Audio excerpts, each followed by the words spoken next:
Young Berhormat Bernard Dompok, Minister of Plantation Industries and Commodities Malaysia, Mr. Nagarayan, Deputy Secretary General of the Ministry of Plantation Industries and Commodities Malaysia, Your Excellencies, Mr. Jonathan Porritt, our keynote speaker, chairs, speakers and delegates, members of the media, distinguished guests, ladies and gentlemen. A good afternoon to you all, also from me, and welcome to Sabah, welcome to Kota Kinabalu. This afternoon I would like to take the opportunity to talk with you about brands. As you know, I work for Unilever. Unilever is a branded consumer goods company which manages about 400 brands worldwide. Don't be alarmed, I'm not going to list them all.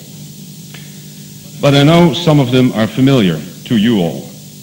Every day, about 2 billion consumers around the globe use a Unilever brand. So we put a lot of time and effort into the quality of our brands and into the quality of our products. All this is just an introduction to say, I come from a background where we know something about brands.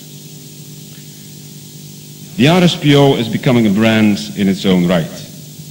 Over 5 million tons of production capacity has been certified since certification of production of palm oil against the RSPO principles and criteria started in 2008.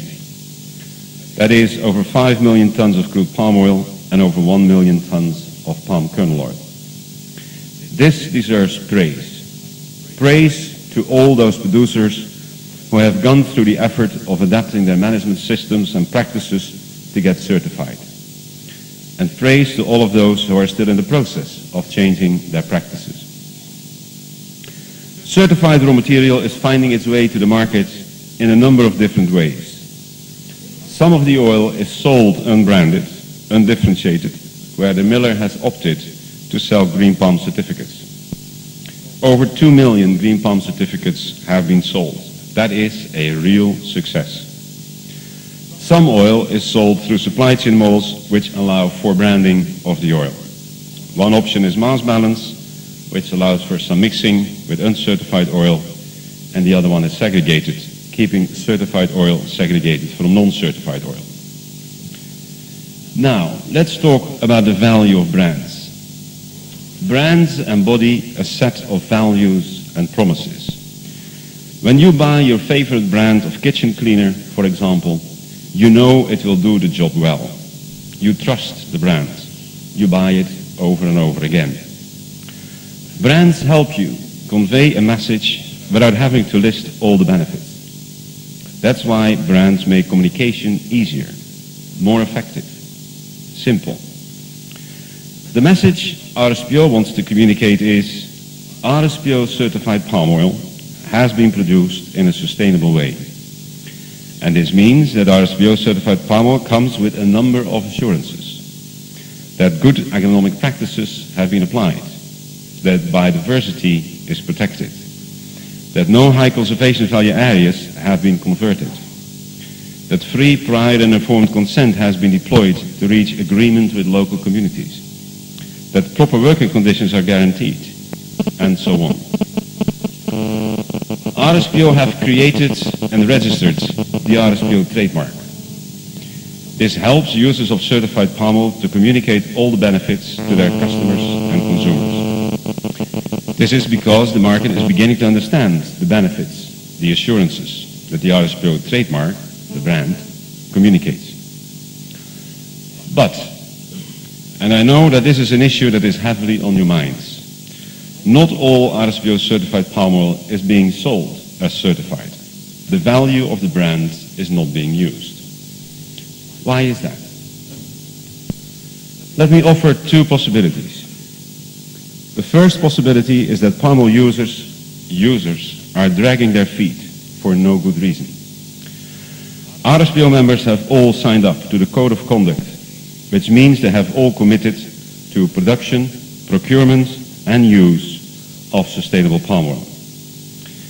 Many of them even committed publicly to a target date in the not too distant future, 2015 or 2016. Too many of them, apparently, wait until the last moment to translate that commitment into a demand in the market. They have not started to buy certified palm oil. My warning to them is this: if suppliers do not see a growth in demand, they will not increase supply. That is how markets work.